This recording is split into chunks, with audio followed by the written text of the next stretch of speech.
Welcome to the BJ Show. Let's rock and roll. Rock and roll. Come on, everybody. Let's lose control. Brad and John, they're the ones to follow.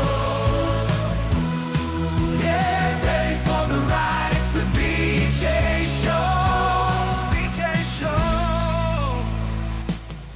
That is us, John. It's you and me, the BJ Show. Can you believe it?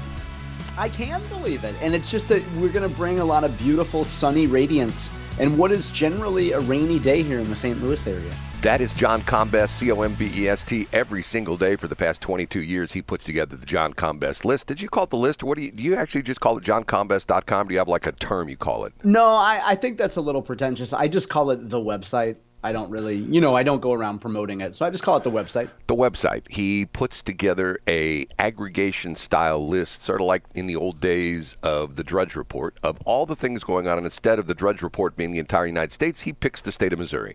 And we start off the show by essentially curating that list a little bit more and giving you the top three. We bring in this guy by the name of... I'm Casey Kasem. He gets the countdown going by saying things like... We're on our way to the number one. And we start off with... In third place. It's not all fun and games, Brad. It's not all sunshine every day. Sometimes there's a little bit of rain. And we have a few crime stories today, Brad, that have, in some places, a local angle, but really affect state politics as well. We're going to start real quick in this crime area down in Cape Girardeau, because the Cape County coroner, we discussed this a few months ago, Brad, has been accused of doing some really shady things, like making up causes of death for dead people, lying on death certificates, soliciting money from the families of people who have died, and generally general incompetence, I guess you could say, is the both incompetence and fraud. And it's been levied against a gentleman named Wavis Jordan, who is a Republican in Cape County. Now, the news about this is that he came out and said, unfortunately, a civil attorney won't even take his case. You say, John, what does a Cape coroner have to do with anything? Why would people care? Well, because when this was happening, he said that the Missouri Attorney General, who has decided to take on this case last year, I believe, he said that the Attorney General was doing this because Wavis Jordan is black, Brad. And Attorney General Andrew Bailey probably is only going after Wavis Jordan because Wavis is black. So as it stands today, Wavis Jordan is still seeking to be reelected in Cape County as coroner. I think it's pretty fair to say that he's probably going to have some trouble getting reelected down there. And his quote shortly after Attorney General Andrew Bailey filed suit was, "I don't know if this is a racial issue or what." Well, it turns out there's probably a little bit more to it. So that's the crime issue, Brad, down in southeast Missouri. And I would also add, on a more local to folks in the St. Louis area, a couple prominent Democrats were just released from federal prison. You might remember Lewis Reed, former president of the St. Louis Board of Aldermen, and 21st Ward Alderman John Collins Muhammad was released from prison, Brad. And there's part of kind of like a halfway house, home confinement type deal. And they went to jail for taking bribes from a local businessman, and just kind of taking a little cash, having a little work done on their car, getting a free car, a new iPhone, a sedan, a little bit of cash in paper bags. What's Nothing wrong with that, I guess. I was going to say, what's wrong with that, John? Go ahead, Brad. Come on, what's wrong with that? Come on. I don't think anything. And did you see the St. Louis County case yesterday, Brad? No, I did not. Okay, yeah, and so I would just mention that too. It's because it's related to the latter case that we just talked about. A former employee of the St. Louis County Department of Health solicited bribes from a convenience store owner, Brad. So apparently she went into a convenience store in St. Louis County and said she heard a rumor that they were selling liquor to minors and they were selling cigarettes. They were selling some loosies to minors. And she said, for a little bit of cash, she could probably get them a letter that said that they're in good standing and there's nothing to see here. Now, John, for those of you who don't know what a loosie is, can John explain what a loosie is? Yeah, if you're in, let's say it's the 1980s, and you're up in Brad and I's neck of the woods, you're in Blackjack, and you're just hanging out at the bar, and you're of legal age, and you go to Kitty's Corner, and you know what? You forgot your smokes in the car. You ask the bartender if you could have a loosie, and it's just a loose cigarette, and it's $1, maybe $2. There's some horrible hipster bar in St. Louis City that all the Democrats used to go to that sold loosies still, and I guess it was legal. It was the guy, his gimmick was he was kind of a fat guy, and he wore like a fedora, and that whole hipster thing, like that skibbity bop bop, I'm a hipster. But he sold loosies at his bar, so I don't think it was illegal everywhere. But that's a loosie, Brad. So essentially, it's selling cigarettes one by one, not in a pack. Yeah, one, and you can imagine what the markup could be, if you broke those packs down. But this woman, I'll just go through this real quick. This woman would go to the business owner, and let's point out the fact that these business owners were minorities. This happened to be a Palestinian national who was here in the United States running a business, just looking for a way to cut a few corners here and there, had got busted by the feds, and then agreed to become a federal informant if he could just, get a couple politicians on camera. So this woman, her name is Monique Campbell, so I guess we can assume she's a tiny little Filipino woman. She said that she could get a letter assuring the good standing for just a little bit of cash. And at one point, actually, hilariously in the story, this is brought to us by the Post-Dispatch, by the way, she went in looking for she wanted about $2,000 for this, which is, I think a pretty fair thing if you're extorting somebody. And then when she went in one day and she wanted $1,000 for the letter, and she said she forgot the letter. And the business owner's like, dude, I'm not going to give you another $1,000 unless you actually give me the letter, So anyway, it's a couple shakedown artists attempting to shake down each other, and it's spy versus spy, Brad. So these are the crime stories going on, Brad, and they're prominent because the first one, I think we just learned that, if a black man gets in trouble, the attorney general is probably a racist. I think we can just assume that. And secondly, Lewis Reed was the most prominent Democrat after the mayor. He served under Mayor Lyda Crewson and you needed Lewis Reed for a lot of stuff. But the good news is he's out of the clink now, and I'm sure he's going to live a very clean and meaningful life. He was on 97.1 all the time with Mark Reardon. I mean, all the time. They had him as a guest, and quite honestly, I thought he made a great presentation because once again, we've got this situation where 97.1. It's, Republican conservative station. And there are some Democrats that wouldn't step foot in the place. They wouldn't even think about going to the radio station, but which I think is a total mistake. I mean, man, if I were a Democrat, I'd be knocking on Mark Cox's door every day. Hey, Mark, I'd love to be. And let me interrupt. Lewis Reed was good on there because even when he ran for mayor, he was not running as a radical. He believed in policing. He believed. I would almost cast him as like a sleigh type of Democrat. Like I never pictured Lewis Reed as being a radical. And the business community, for what it's worth, had worked with Lewis Reed for long enough that they felt comfortable with him, I think. Right. He seemed like he had a good standing with both sides of the equation, if you know what I'm saying. Yeah. Yeah, okay. Number 2. Up a notch to number 2. Now we're into the good news segment, Brad. And the good news is when you're talking about loosies, let's go from loosies to doobies, Brad. The state of Missouri last week transferred $10 million from legal marijuana sales to 3 agencies. So here's some of the good that marijuana sales are going to do, Brad. About $3.7 million went to health care for veterans. Another $3.7 million went to legal assistance for low-income Missourians. And another $3.7 million went to DHSS itself. Let's keep a little cash here at DHSS, Department of Health and Senior Services, for ourselves, and we'll study some drug addiction. And we'll learn how to combat drug addiction and how to help people who might think that, being able to smoke up wherever you want to might somehow be a gateway drug into harder drugs. So more good news from the marijuana industry, Brad. I think it's pretty much all, flowers and buds going forward. Flowers and buds. Now, what's I'm getting old. I'm getting worse than Biden. I can't remember anything anymore.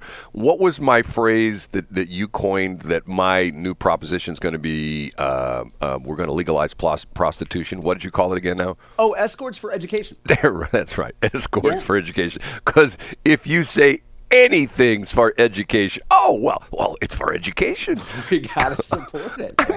I mean, John. Once again, let's jump into the Wayback Machine. Okay, we're going to go back 50 years, and what would that be, 1974 right now? Okay, we're going back 50 years, 1974. Okay, am I right, 1974? Yeah, you're right. That's good math. Okay, and you would be standing out in front of the state capitol, and you're a reporter for a local TV station, and you're talking to representatives and senators as they come into the building, and you're saying, "Hey, I'm John Combest from KSDK. Back in the day, it was KSD Channel 5.